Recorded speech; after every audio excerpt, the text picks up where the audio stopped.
Dear friends and colleagues, warmly welcome to this symposium celebrating the work of Martin Nilsson. My name is Jenny Wallensen. I am the director of the Swedish Institute, and this is my dear friend and colleague Gunnel Krut, who is professor of ancient history and classical archaeology at Uppsala University. We are certainly all impatient to listen to today's lectures, but before we delve into Greek religion, I would like to warmly thank the Italian School and its director Emanuele Paffi for letting us use their beautiful premises. And this, of course, the Italian School is the place where the first biannual Nilsson lecture was held, many of the Swedish seminars on Greek religion, so it feels like a homecoming today. This year, it's 50 years since the Swedish scholar Martin Nilsson passed away. And I think that all of us who work with Greek religion, we've had the experience that almost anything that you try to touch upon, Nilsson, he has been there before. It's truly a question of Nilsson was here, there, and everywhere. Still, the world of scholarship is not the same as it was when Nilsson was active. We have huge amounts of new evidence, but also different methods and different theoretical frameworks. So where does this leave Nilsson in 2017? Do we just cite him as a name? Is his research still of hands-on value? And if so, of what kind of interest?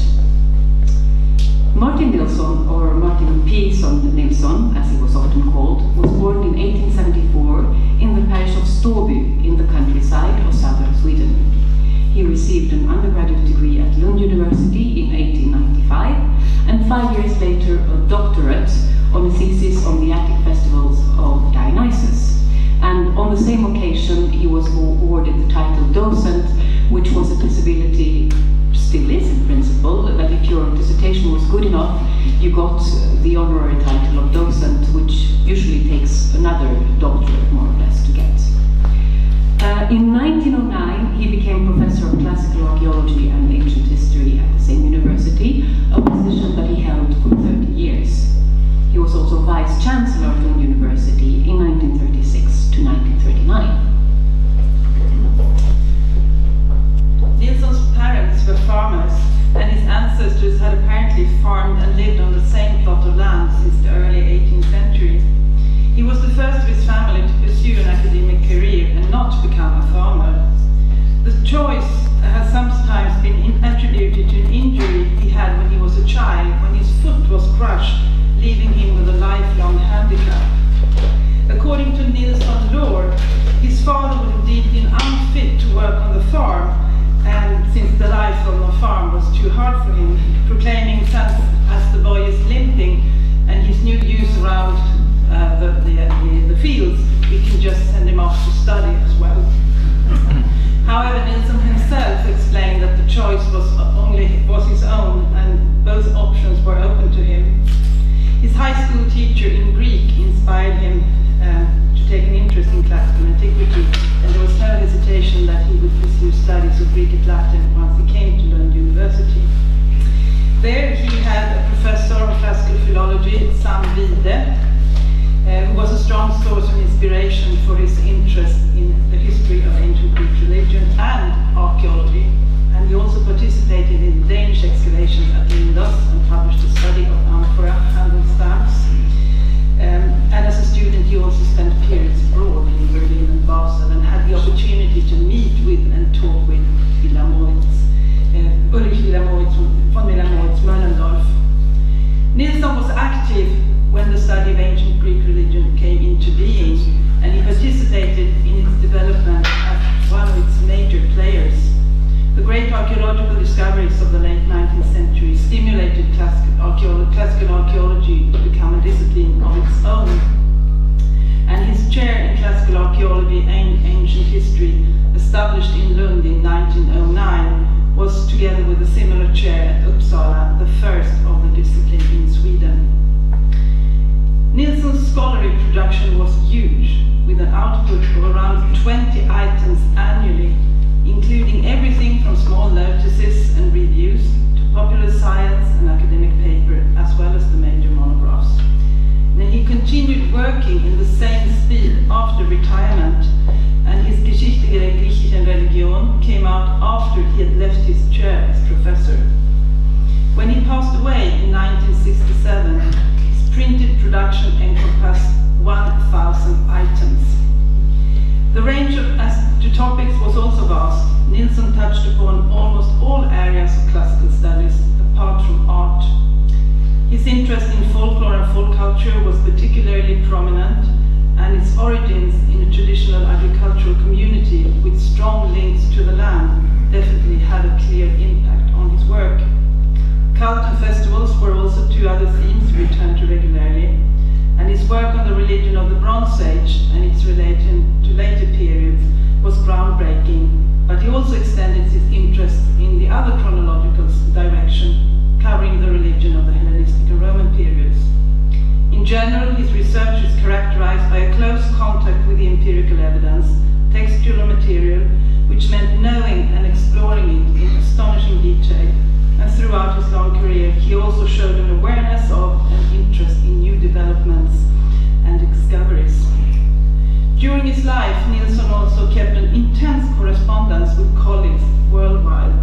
He literally wrote to everyone who was anything within the study of ancient Greek culture. And the archives at Lund University is a gold mine for anyone interested in the history of scholarship.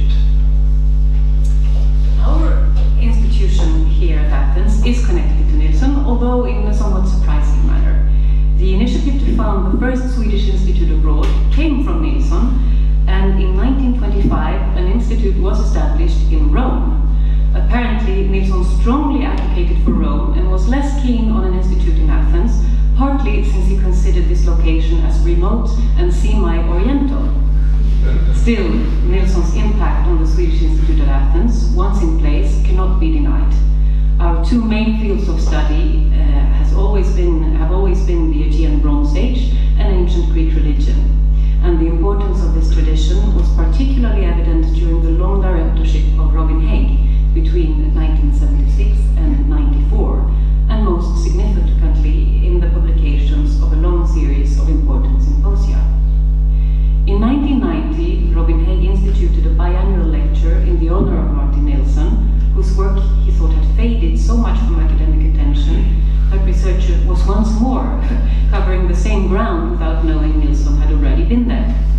Robin's idea was to invite the most prominent scholar on ancient Greek religion to give 3 talks on his or her work at the moment, thereby giving a unique possibility for the audience to get an insight into what was going on in scholarship.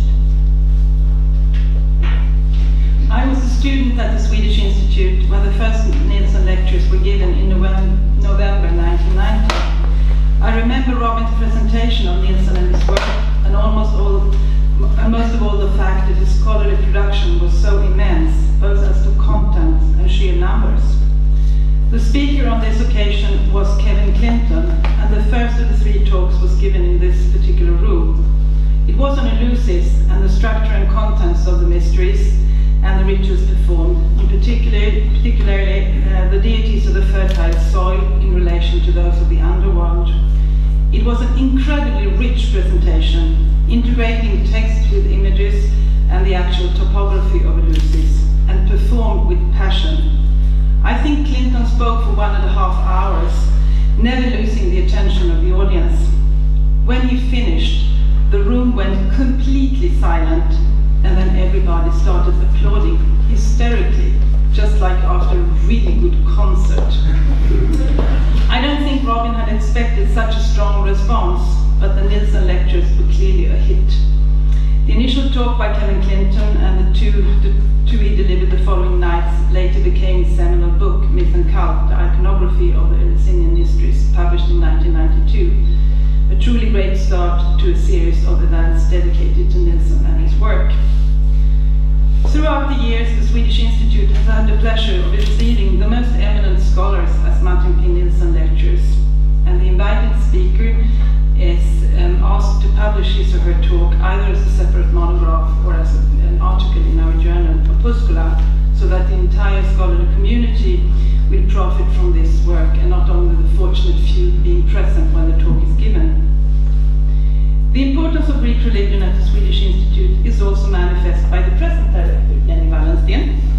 And the idea to celebrate our famous compatriot Nilsson in a more elaborate manner was raised by her several years ago when we sat in a cafe in the Plaka. We were giving a master course on continuity and construction, Greek religion in a long time perspective, and we had just taken our students on a walk through the city to see how the antiquities were integrated in the city fabric. Speaking of long time perspectives in Greek religion, she remarked that in 2017, 50 years would have passed since Nilsson's death, and we agreed that this would be the right time for a proper Nilsson fest in order to revisit his work, but also to have Nilsson revisit us. It was clear from the start that we wanted a group of prominent scholars to interact with and evaluate some main areas and publications of Nilsson. And this is what will happen here today, when four speakers here, will offer their views on being Nilsson in 2017, so to speak, focusing on his four major works, Geschichte, griechische Religion, 2 volumes, Greek folk religion, and minor and Mycenaean religion. This is enough of an introduction, and I will now give the word to Jenny, Director of the Swedish Institute, to introduce the first speaker. Thank you. And it's truly a great honor to introduce today's first speaker, Jon D. Mikalson, who is Emeritus Professor William R. Kenan Jr., Professor of Classics at the University of Virginia. He received his BA from the University of Wisconsin and went on for PhD studies at Harvard. His eminent career has been based at the University of Virginia, where he was assistant and associate professor before being awarded the William R. Kenan Jr. Professorship in 1984.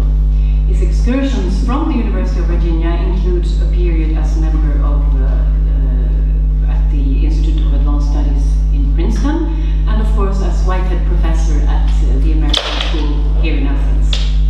Jon's research focus is on ancient Greek religion and how it was practiced, how we find it formulated and perhaps manipulated in the sources, primarily the textual evidence. Among his publications are many monographs that are a seminal reading for anyone interested in the field of Greek religion, treating fundamental topics as the relationship between religion and tragedy, philosophy, and of course religion in the writings of Herodotus.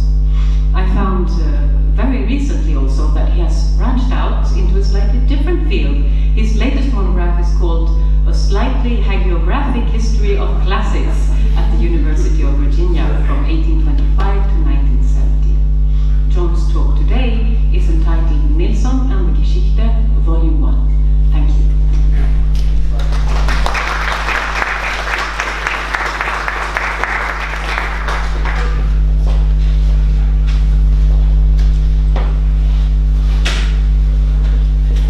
Thank you very much, Jenny and Gunnar, and also the Swedish Institute for inviting us for this wonderful occasion.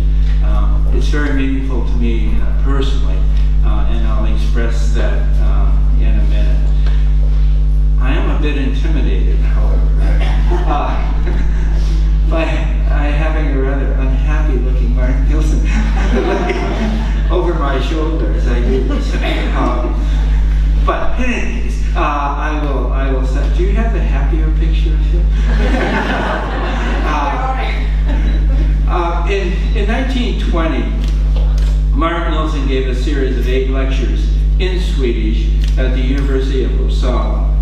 I won't give the Swedish title. I won't embarrass myself and you. I have one Swedish word in my lecture, and so listen for that. But these lectures were on the history of Greek religion.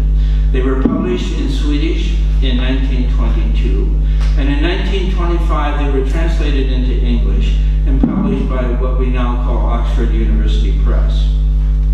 The very laudatory preface was written by no less than Sir James G. Fraser. The lectures are entitled, and I'll give you each of them, Minoan Mycenaean Religion and its Survival in Greek Religion. Second one, Origins of Greek Mythology. Third, Primitive Belief and Ritual. Fourth, Gods of Nature and Human Life. 5th, Homeric Anthropomorphism and Rationalism. 6th, Legalism and Mysticism. 7th, Civic Religion. And the last one, the religion of the cultured classes and the religion of the peasants. In these titles, we can see the skeleton of Volume 1 of the Geschichte, which was to appear 21 years later. Nilsson was 46 years old when he gave the lectures.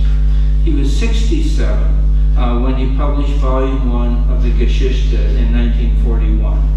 He was 76 in 1950 when he published Volume 2. Please excuse my interest in his age. I'm at the age where it's nice to see that old people can still do something good. But in any case, when he was 81 in 1955, he published the second revised volume of Volume 1. And that included some new finds and studies, some new topics, and there were 6 sections, some major ones like philosophy, rewritten. In 1960, looking back, it's a very important year in his life because he reminisced a lot in that year about his previous life.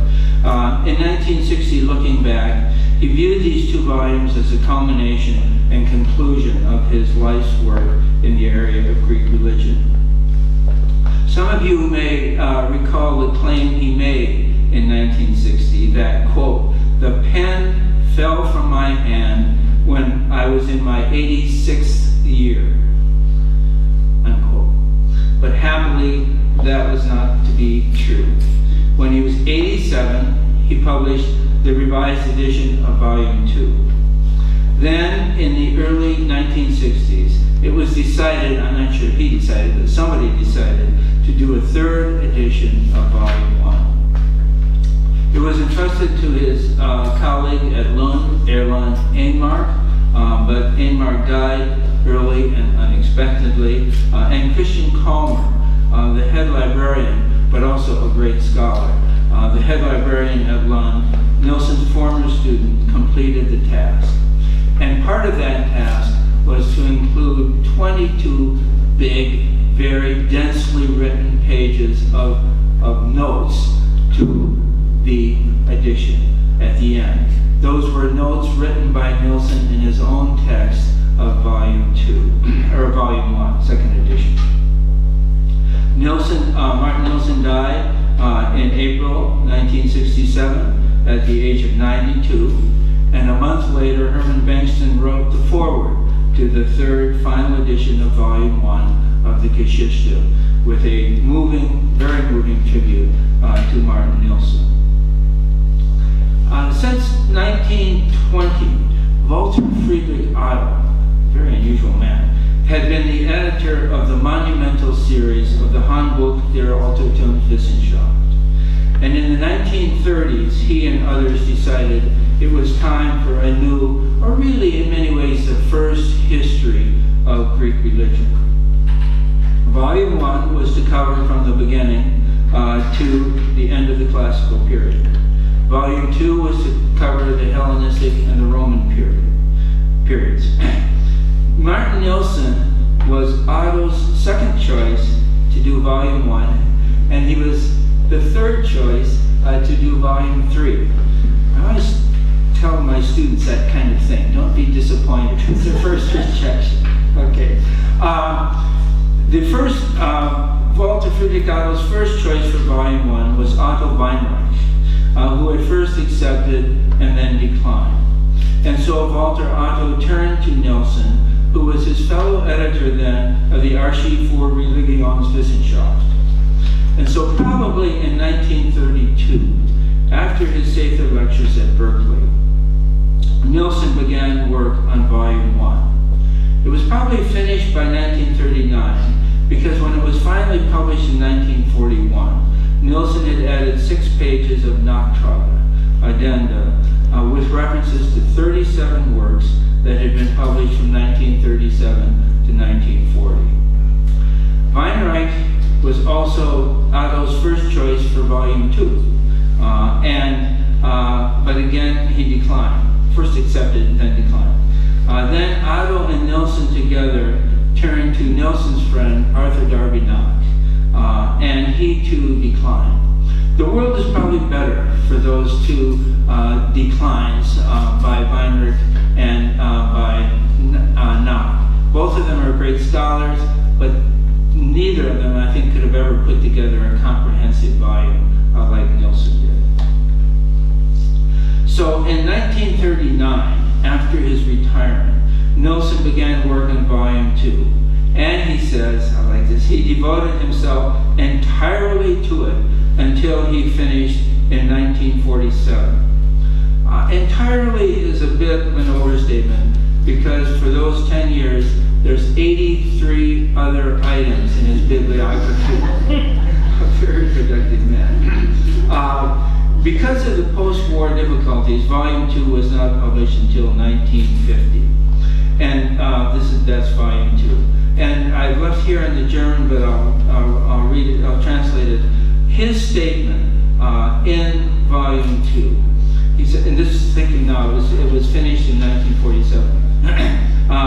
During the wartime, this work has become, or was for me, a comfort. In that it made me conscious that there is a uniting band which stands above all the battles of our time, and that is Wissenschaft, die Wissenschaft, the scholarship. Insofar as it is true scholarship and has not been enslaved by politics. Something to keep in mind. The second thing he realized as he put together the volume was that the unity of Western European culture is based on the inheritance from antiquity. Two thoughts that were in his mind during the war years.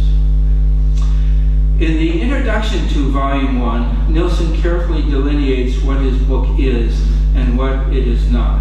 I quote, "This book does not make the high claim to give a history of Greek religion which is on all sides satisfying." Those of us who work on Greek religion realize nothing that we write can be on all sides satisfying. But this is Nilsson again, it corresponds to the purpose of the Handbuch, which is to be an aid, a Hilfsmittel, for students and scholars. An aid that will give them an orientation on the sources and on modern scholarship, unquote. It is, of course, much more than that. And I take a moment here to refresh us on what's really in the 850 pages of the Geschichte, Volume 1. Nilsson himself divided the book into two sections. The first called the static, and the second, the dynamic. In the first static part, about 250 pages, he describes basic, fundamental, unchanging Greek religious concepts and phenomena. Things like sanctuary, altars, purification, sacrifice, dance, divination, and things like that. And the things that continued throughout the whole period. In the dynamic period, and that was about 250 pages. In the dynamic part, which is most of the rest, he describes changes over history. And he distinguishes 5 periods. For Volume 1, we have what he calls a prehistoric. And he does the Minoan and the Mycenaean. And he does them separately, which is interesting. The Minoan and the Mycenaean. That's his prehistoric period. And he does Homer in detail in the Mycenaean religion section, which is an interesting fit. Then, after the Minoan and Mycenaean, he pauses in this dynamic narrative, the historical narrative, and he presents in 210 pages the major Greek gods with their names, possible origins. He was never interested in the origins of the Greek gods. He said, that's all hypothetical, not interested. And then he gives you 4 or 5 pages of what it might be. But still, those are very rich sections. He talks about their attributes, their functions, and their major cults. That's kind of a static part again. historical account. And he turns to the archaic and classical periods and describes new things and changes that occurred in each period. And in volume 2, he has the Hellenistic and Roman periods. Now, Nilsson introduces each period, each of these 5 or 6 periods, with a summary of the scholarly literature about that period. He gives a general historical, political, and social survey that gives the background for the religion in the period he's about to treat. And then the big part of each one, he gives prominent individual religious phenomena of that period, orphism or whatever, and then the new and transformed cults, sanctuaries, and so on. Then he concludes each period. He introduces each period with a historical account. He concludes each period with a detailed summary that reveals the major points and links the developments in that period to prior periods and foreshadows what's coming in the next period. Now, Nilsson himself and his reviewers expected that the book would be used largely as a reference book, with scholars and students like me looking up one of the hundreds of individual cults or topics or places or deities in the book. And so it has been used, I think, pretty much by everyone. But what struck me as I went back and reread large parts of the book were first of all those introductory sections on political and social history as a background for religious developments. And then secondly, the insightful concluding sections that tied the religious developments of that period back to earlier periods and looking forward to next periods. They are masterful, and they have aged very well.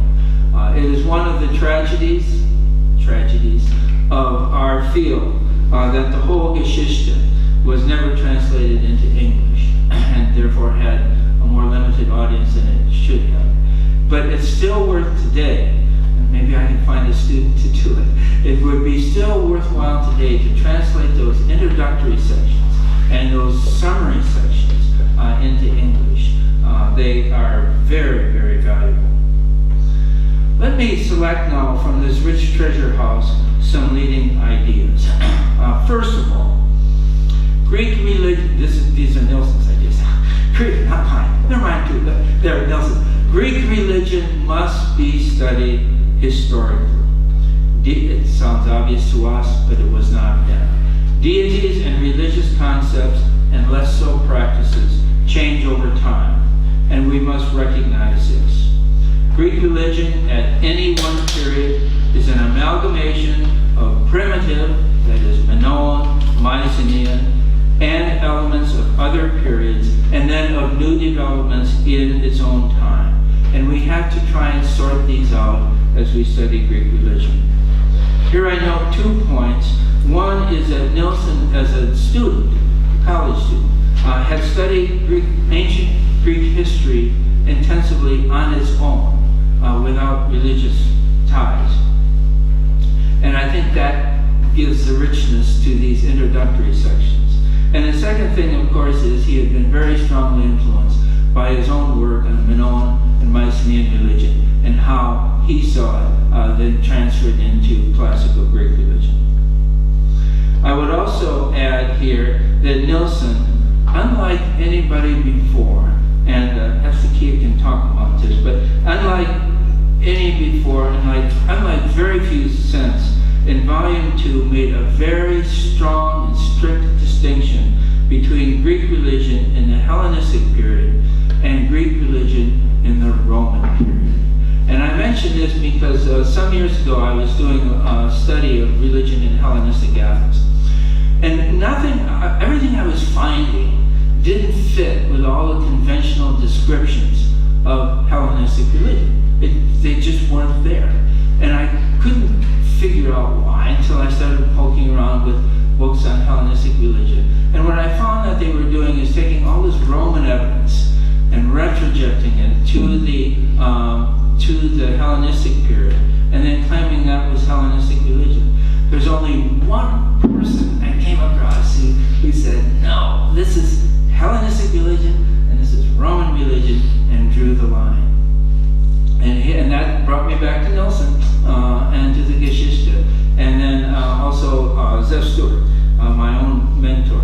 I had written an article just like that, but in Italian. So it was pretty much concealed from the world, this very important distinction. So that's my experience on that. I should confess, though, that Nilsson had a really idiosyncratic view of the historical development of Greek religion. It's one that's not accepted today or even mentioned. And that is, it's kind of the theme of the paper, that is what he viewed, I get worried here, what he viewed as the unreflective collective religion, a religion that involves all classes in common causes, a real religion. He thought peaked at the time of the Persian Wars, 480 BC. But then after that, the major gods and their cults were co-opted by the state and by the ruling elites for political, nationalistic, and propaganda purposes. The lower classes, he thinks, turned largely to smaller local deities, while the state promoted the major deities in state cults. Nilsson claims that these, and this is very hard for me to say, Nilsson claims that in the classical period and the Hellenistic period, these state cults do not represent a vigorous, flourishing religion that met the needs of the Greek people. That religion was armed, poor, and layered, emptied out, and weak. But hey, the scholars today, I know, won't agree with that, but and I think there's a reason for it. I'll come back to that later.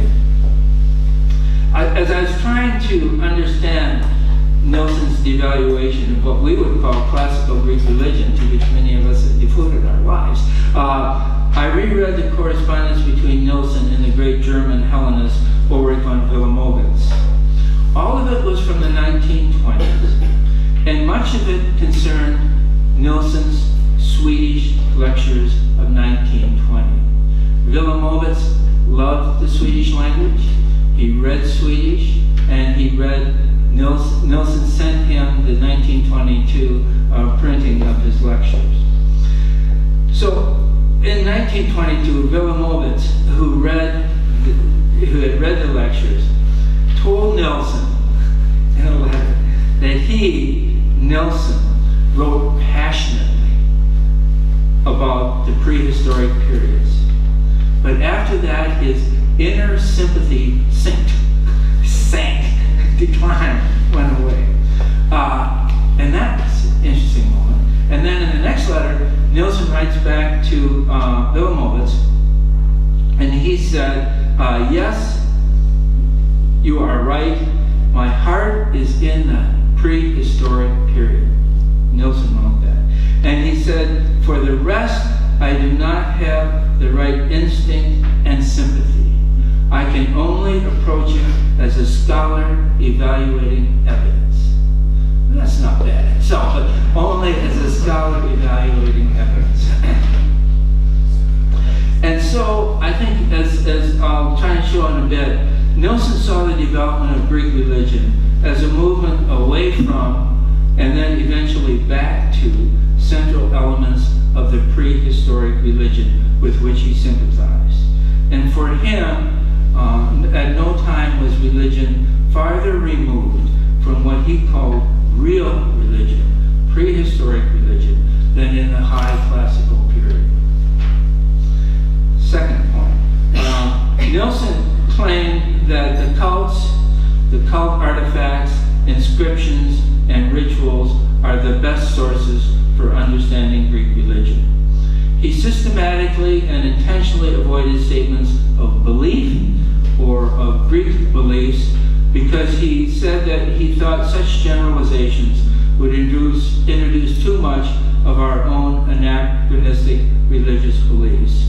And I was surprised to see that he does not introduce explicit statements of religious belief that we can find in the orators, the historians, and the poets. He does describe rituals in some detail, but keep in mind that this was a period before rituals were subject to elaborate psychological and social interpretation. Many of these interpretations are highly speculative, and Nilsson would not have liked them. He was deeply skeptical. I look again. He was deeply skeptical of the hypothetical and the speculative, and he dismissed many scholars' theories for being just that. One word, too speculative. The Geschichte, partially as a product of its own times, is packed with factual information, with little theory. Two recent scholars, just a few years ago, summarized it. It's high on facts, low on theory. High on what, low on why, basically. And here's a quote from Nilsson from the end of volume 1. Quotation. "If we do not want to lose ourselves in speculation, which to be sure can be exciting and in accord with the taste of the times, but can also change and fall again with this," pick up the sentence again, "if we do not want to lose ourselves in speculation, we must at first approach the character and works of the gods through patient study and detailed work, and to see how they appeared in cult, in which the religion of the average Greek people found expression. And we must track," and I love this next phrase, "with unrelenting and scrupulous observation the changes over time." Okay, third point in this, and I'm just picking out a few ideas of many hundreds. Nilsson expressly claimed several times that the higher thought of poetic literature and philosophy reflects little of practiced Greek religion of its time and had little effect on it. This, of course, was and still is a revolutionary thought. It's one, however, I tend to agree with in many parts, but still, it's still not widely accepted. Nilsson, however, knew this higher thought of poetry and philosophy very, very well. And he devotes well over 100 pages of volume 1 to literary figures like Aeschylus, Sophocles, Euripides, the pre-Socratics, and especially Plato. And he quotes hundreds of passages from them. But as he does, he expressly states that he is tracing the development of theology and religious thought, not of practiced religion. He terms, and this caught my attention, he terms, and you may comment on this, he terms Plato as one of the great religious teachers of all time. Plato as one of the great religious teachers of all time. But Plato's influence on practiced religion was not to be felt until Neoplatonism in the Roman period. And the first sentence did not make sense, the explanation did. By volume 2, though, Nilsson seems to have changed his position in regard to the impact of philosophy on contemporary religion, because there he has some long discussions of the influence of Neoplatonism and contemporary science on the religion of its time. Point 4. Nilsson argued that mythology was useful only in determining the attributes and functions of the deities. Mythology is good for only attributes and functions. The deities' personal histories, their genealogies, the countless and wonderful stories we all love about them, those he claimed were the inventions of the poets. Now, his rejection of mythology as a good source for Greek religion has troubled many people. Walter Burkert, for example, grumbled that the only myth Nilsson treated in the Geschichte was that of Demeter at Eleusis. Nilsson's reaction against mythology was probably in part a reaction against immediately prior scholarship, which, as he describes, focused almost entirely on mythology and treated religion, Greek religion, as kind of a minor subfield of the study of mythology. He's putting mythology back up there, or religion back up there, as the major subject, and reducing mythology. But like the higher literature, Nilsson knew and understood Greek mythology. He had, of course, in his Sefer lectures, just a few years before, given us one of the best, and I think most lasting accounts of the early origins of Greek mythology. In the early part of Volume 1 of the Geschichte, he offers a 22-page discussion of Greek mythology, describing its various types and its sources. And there he focuses in on etiological myths in particular as a valuable source for religion, but is wary of all the rest. Part of this rejection of mythology was also a rejection of Homer's Iliad and Odyssey as good sources for understanding Greek religion. Homer's religion was, for Nilsson, he calls it at best a side shoot of the tree of Greek religion. But again, he knew Homer exceptionally well. He devotes dozens of pages to Homer, makes hundreds of references to the Iliad and the Odyssey, but thinks that most of it, in terms of the deities, is fantasy. And I think we still have a lot of work to do to sort out the role of the relationship of that Homeric religion to regular religion. Point 5, Nilsson consciously reflected, and this has already been mentioned, his own farm and country origin when he insisted throughout his writings that for true religion, we must look to the little people, the lower classes, the rural peasants, and the people on the city street. I like that. We must study as best we can, because the sources are not great, the minor gods and heroes with whom these people worship on a daily basis. He thought that after the Persian Wars, the big Zeuses, Athenas, and Poseidons and all of that had been taken over by the state governments and the governing aristocrats for political and propaganda purposes. True religion, real religion he calls it, survived and would long survive among the rural and lower class city populations. I think today most of us would question whether those major deities have really lost their importance to all the citizens at this very early time. And I think most studies today rather show how involved the citizenry was in the Greek world. It was involved in the major cults and also the minor cults, but the dean cults and all of that. It's a unity. Point 6. Nilsson claimed that most Greek gods were originally amoral forces of nature: rain, thunder, crop-sustaining, fertility-promoting deities, and that these forces of nature did not respond to some fundamental human needs. One of these needs was for justice, and especially among the lower classes, in their search for peace in their conflicts with the ruling aristocrats. This is where Nilsson, the historian, comes in. There developed a sense that the gods, or at least some gods, should be just, and just in human terms.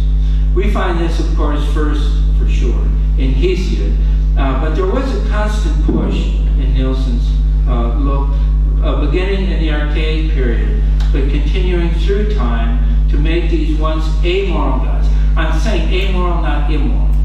The Homeric gods are sort of immoral. Amoral means just are not concerned with morality. He's trying to make these amoral gods just by human standards. As part of this, Nilsson introduced what he called legalism. The German is legalismos, and he has a big footnote where he says that's not the right term either. There's only one word that fits it. This is my Swedish word. And he gives the Swedish word logischkeit. Is that? Laglighet. Logischkeit. Is that right? Logischkeit. Okay, close enough. Those who need to know understand. Okay, and So he said that would be the right word, but nobody would know it, and I can't use it, and so forth. So he ended up using basically legalism, and you'll find that in his English translations all over the place. In Nilsson's legalism, one attempted to establish peace with the gods by scrupulously fulfilling all of their commands, even in the smallest details of life. Greeks, Nilsson argued, wanted good relations with the gods, as with fellow men, by carefully following laws. The Greeks did not go as far in this direction as the Jews did and the Romans, but they still thought along the same lines. And the god most responsible for all of this, for human justice, and for establishing the laws to be followed, was Apollo of Delphi.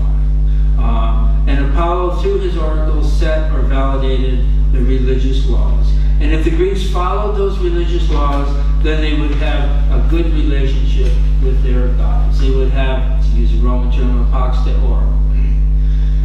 And for Nilsson, Apollo, throughout his Geschichte, both volumes, remained an absolutely central figure. Apollo, for Nilsson, became the source and representative of Greek law, moderation, harmony, order in all respects of life. Felix Jacobi complained that Nilsson gave Apollo papal authority, but he's there all the way through. So there is still today much discussion and debate about the justice of the Greek gods, but not much or any of Nilsson's legalism. I don't think that worked, and I think it's the least successful of the major ideas and themes in the Geschichte. Another human need or instinct was, according to Nilsson, for what he called ecstasiism or mysticism. This is the physical and emotional getting outside of oneself, breaking down of rationalism, outside of one's everyday experience, a more personal, a less kind of political, social, a less rational experience. Nilsson thought, and I'm not quite sure why, but Nilsson thought that this was a feature of Minoan religion.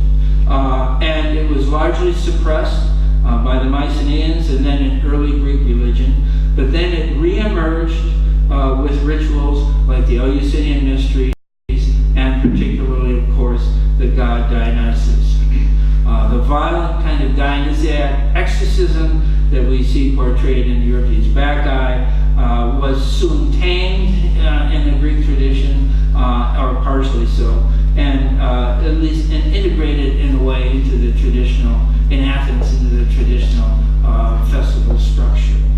But Nilsson, of course, did not know that Dionysus was in fact an early god. His name had not yet appeared on the Linear B tablets, and so this very much affects maybe not so much how we think Dionysus was, but we know when Dionysus was in the early cult, and much earlier than Nilsson could ever expected.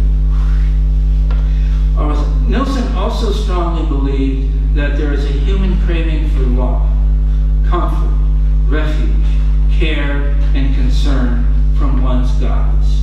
It's a basic human need.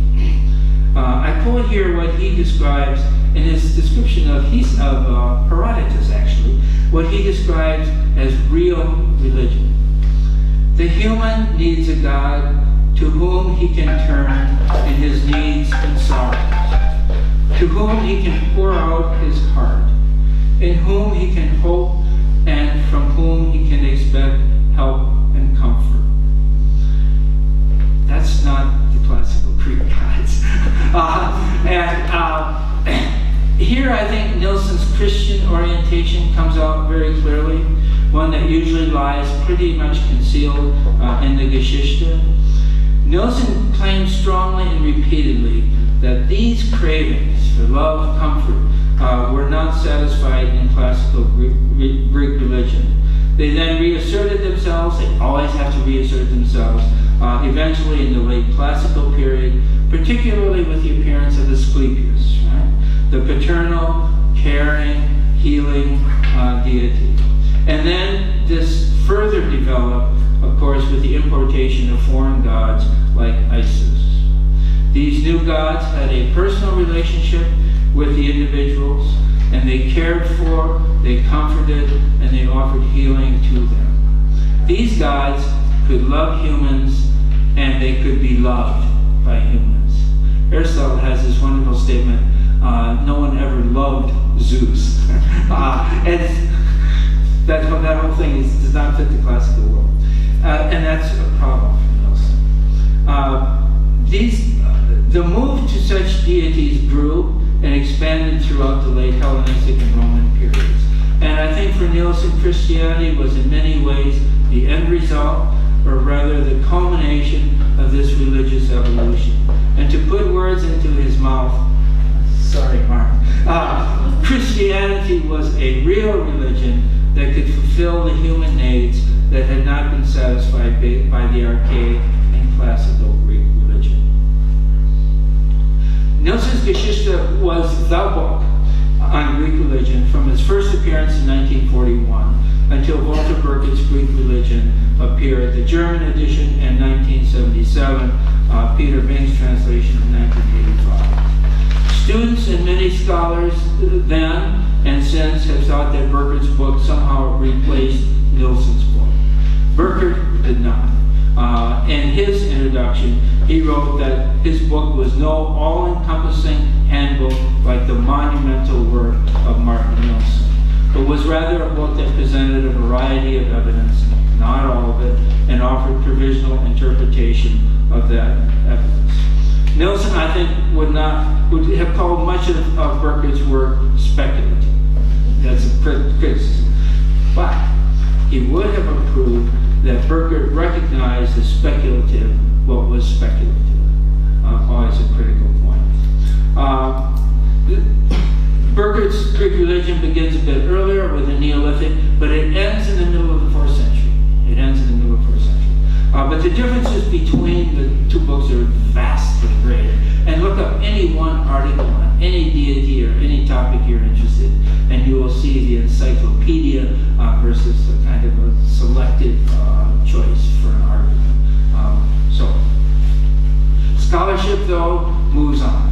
And it is sobering, it's really very sobering, thought that most modern works on Greek religion rarely refer to Martin Nilsson and his contribution. In David Ogden's 2007 Companion to Greek Religion, which many of us know, 28 essays by 28 authors in 497 pages, I can find only 4 references to Martin Nilsson, only 1 to the Geschichte, and that's by Kevin Clinton, which is appropriate. In the very new Oxford Handbook of Greek Religion, edited by Edenau and Kint, there are 43 essays by 43 authors and 708 pages, and there are only 3 references to Nilsson. Only 1 is to the Geschichte, and the author there likes the illustrations. That's it. But, this is a big but, if one reads these modern books after reading the Geschichte, one realizes how much of what Nilsson presented or introduced or argued or structured has become the accepted stock and the accepted questions of Greek religious studies. They're accepted, but they're no longer associated with his name, which is somehow the ultimate compliment in a weird sort of way. But Nilsson is there in all of them. Michael Jameson, in his review of 1970 of the 3rd edition, said, quote, "Consideration of his achievement makes us realize how much the existing field of ancient Greek religion is a product of Nilsson's career. For that subject, as he understood it and shaped it, he had few peers and may not have true successors." Unquote. What was said in 1970 is still true today. Yesterday, in the stacks at the American School, I came across something I didn't even know existed. It was Walter Burkett's 2nd edition of the German edition of his History of Greek Religion. And it never was translated in English, but it's 2011, okay? The first Griechische Religion, footnote 1. Under that footnote, there are 30 books listed that Burkert thinks are critical to the study of Greek religion. Number 1, boom, on the list. It's called the Fundamental Handbook. That's all it says. Fundamental, the Ground-Laying Handbook. GGR. And then the other 29 follow. So and this was in 2011. 2011. So that's, I mean, what more can you want? That's the best evidence you can have that he is alive and well. Very quickly, I'll mention a couple things that I think are still very much with us. One is the historical approach and periodization of Greek religion, which I mentioned. The other is the extensive application of ethnographical and archaeological evidence to the study, which was really kind of new for him, and which I'm happy to say remains a distinctive feature of the work of the young Swedish scholars who are pursuing this tradition, and from what you said of the Institute itself. So that's wonderful, and so keep doing it. Okay, that's great. And then the other thing is that Nilsson posed questions and tried to answer them. But sometimes in scholarship, the questions are more important than the answers. The questions, asking the right questions, can generate generations of scholarship, even though your answer might be not widely accepted. So he asked the relationship of rituals and rites to religious belief. We're still struggling with that today. He asked the question of the relationship of mythology to religion, which I mentioned.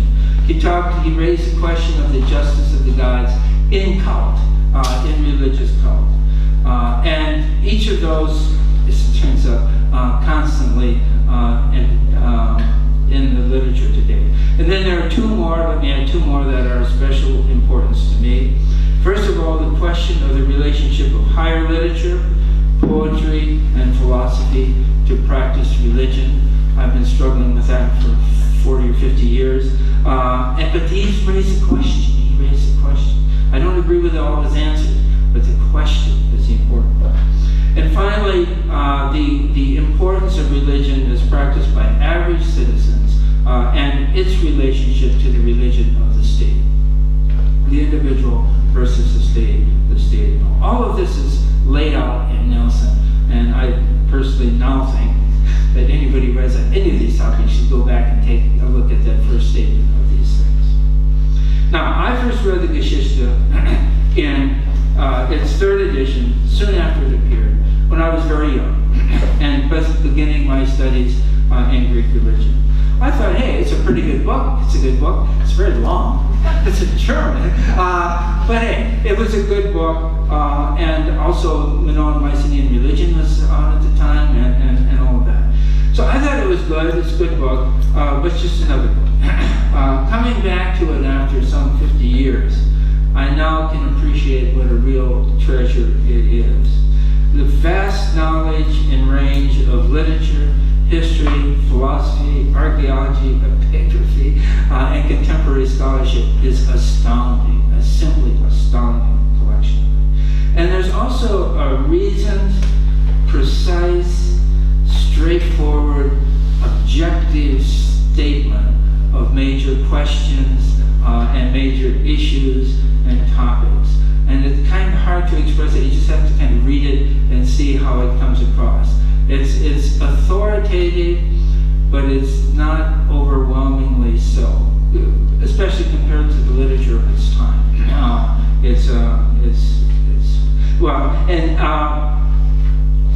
But more deeply, much more deeply, I found as I reread it, I found the roots of my own personal approach to Greek religion. I had internalized an awful lot of what Nilsson put forward in principle and structure of Greek religion, and I didn't realize it. It was accepted but no longer associated with his name, like so many of ideas. But it's in me, and to reread this kind of brought it out and made me realize just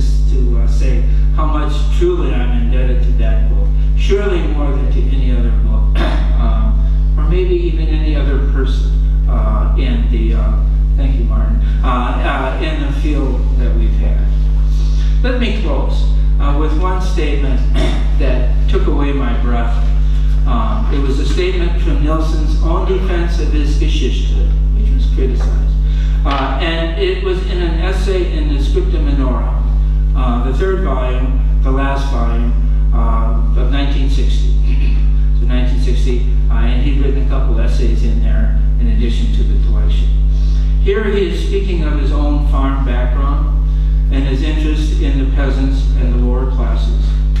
He is now 86 years old, and he claims there, still hard to read, from my upbringing, from 70 years ago, I know the sacredness of bread.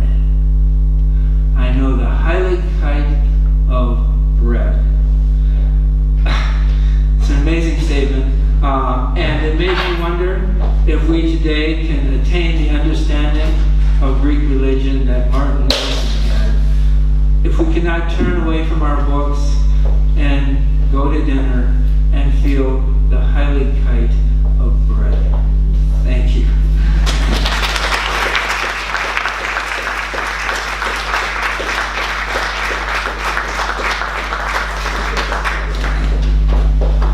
Thank you very much, Jon, for this fantastic lecture. And I can only agree about the statement that so much, we take for granted lots of things that are in the Geschichte, and so it has disappeared from the quotations. But perhaps titles, I wonder if it would have been more quoted today if there had been an English translation. Possibly. Absolutely. Yes. But I open up the floor for comments, questions. Yes, please. Yeah, Jon, thank you very much for that. It's very interesting, the background. But one part of his background is, I was wondering, he was Protestant, wasn't he? Yes. And I just wonder if you could possibly kind of, explore, or if people kind of suggest the kind of connections, because there seems to be a kind of, almost a Protestant kind of hostility towards an established church in his views about the classical period. At any rate, I'm just wondering if anybody's noticed this, or you think there's effect, or it's from not really kind of an effect. And also, was he a churchgoer? Was he a member of the church? We were talking about this over a very nice fish dinner last night. He was Protestant, he was Lutheran, was he a churchgoer? Don't know. There's so much, you can read the 5,000 letters that he has in the depository, but I would have to do that. I can't answer that. Is there a hostility towards state religion and towards control of religion by elites? I would say probably yes. Whether there's great sympathy for the lower classes, and whether that brings with it a kind of natural activity towards the upper classes is a possibility. He doesn't come out ever, he doesn't come out and say, Pericles was manipulating this or doing that, or Pisistratus with the Athena stuff. So you don't sense a hostility there. I don't really sense, it's kind of remarkable, I didn't sense in the Geschichte a hostility towards anything or anybody. He might reject somebody's theories, but I don't think. But you say the classical period, he doesn't feel that the classical gods are kind of providing a kind of emotional satisfaction for the average citizen. Right. That's the in that sense, that maybe not hostility, but at any rate, a feeling that the official gods of the state couldn't provide any kind of emotional satisfaction. Right, yes, and that was a real problem. I was interested to see Walter Friedrich Otto was the person who recommended it and eventually got him both jobs. I don't think he really wanted to write volume 2, maybe I'm wrong, but that's going to be a big job. But Walter Friedrich Otto wrote some very strange stuff on the Dionysus book. So I was interested to see what Nilsson would say in the Geschichte about Walter Friedrich Otto's book. And he was not diplomatic. He said, it's non-historical, and it doesn't use the evidence, and it's speculative. But he uses sort of neutral words like that.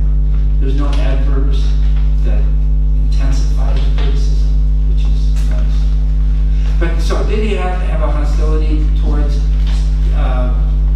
authoritative religion? I don't know. But it is remarkable that the classical religion we all know and love is not his favorite. Thank you for your talk. Just a point on the contrast with Otto. Yes.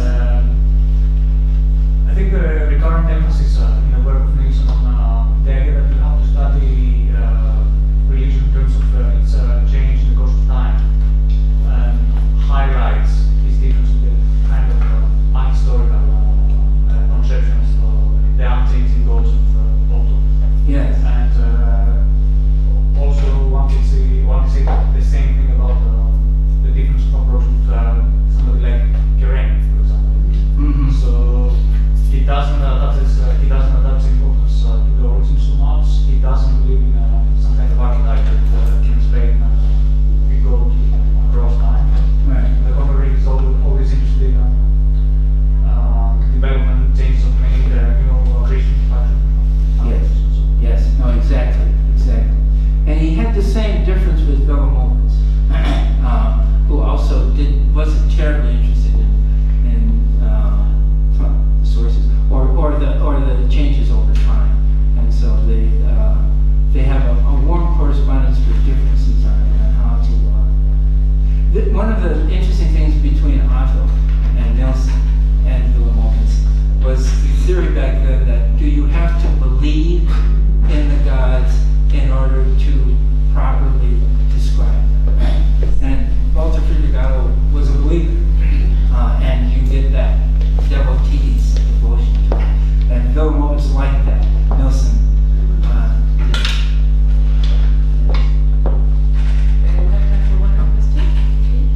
Well, I think another version another scholar that he rejected in a footnote, but not with Crispin, it was Carl Moyle. was who? Carl Moyle. Yes. Yes. Whom he rejected, but without any hostility, as you say. Yeah. Well, I have one more question. Which of course then influences Burkers and all of that. Yes, That's a long tradition, it's the yes. essential point and the starting point of Nilsson's Yeah. theory. I have one more question. Is there anything that you have seen about his, not relationship, but knowledge of the Indo-European theories of his time? I have the feeling, but it's just a feeling, that he knew very well the Indo-European background, let's say, of several nations, etc., and Yes. theories, but he didn't want to express himself and say anything about them. I think he did follow these things carefully. Matthew, where are you? Will know far more about that than I do, but he was really into the Mycenaean excavations, the Minoan things.